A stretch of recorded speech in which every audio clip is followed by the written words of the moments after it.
So, I have a very interesting childhood memory, and I want to share it.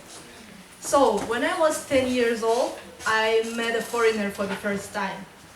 And it happened in the village of my grandma, where I used to go for summer vacations. And so one of the times I hear that our neighbors are hosting some people from America. And I was very curious as a kid, and of course I was waiting outside for them.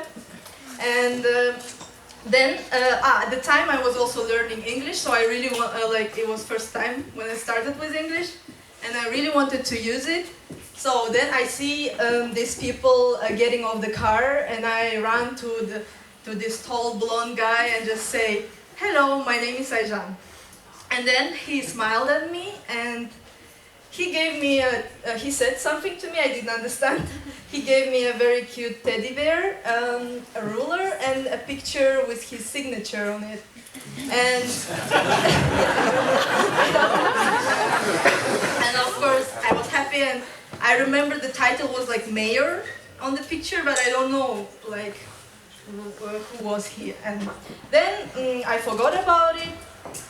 And then next time when I was at my grandma's, I hear that some Japanese came to our hospital and they're providing a free teeth check and also giving out presents. So of course I ran there, and then I got my teeth checked, and they gave me a very cute toothbrush and toothpaste, which I was very happy about.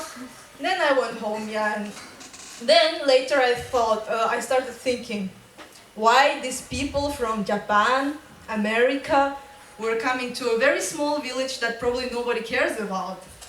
And later I found out that my grandma's village was situated exactly at the border of the nuclear test site.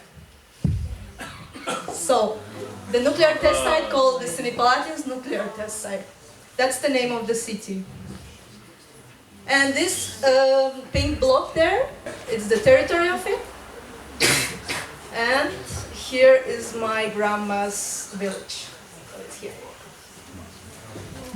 So I want to tell you a little bit about it. So the Semipalatinsk nuclear test site is one of the first nuclear test sites of USSR and one of the biggest.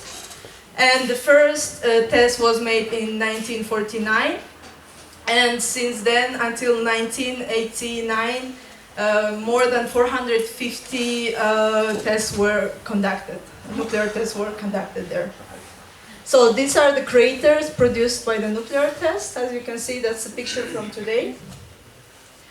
And this is an artificial lake created by a nuclear explosion. So the tests were also, there was a project also to shape the land through the nuclear test and make the artificial lakes.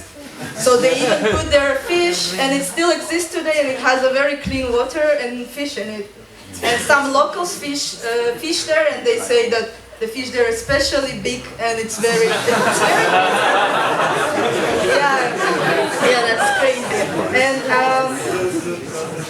yeah, that's true. Like, I asked my mom if she remembers anything from her childhood, because that's the time when the tests were conducted. And she told me that a group of militaries and helicopters used to come to their village. And of course all the children ran there to see the helicopters, and sometimes they even would take some kids for a ride. And she said that these military guys came with a very complicated equipment, and they were measuring cracks on the walls and also measuring some radiation level, I guess, and checking some people's health and stuff. But nowadays it's closed thanks to a crash of USSR and to an anti-nuclear movement, Nevada Semipalatinsk. And nowadays it's only the only place which is open to public and very heavily researched. So that's it.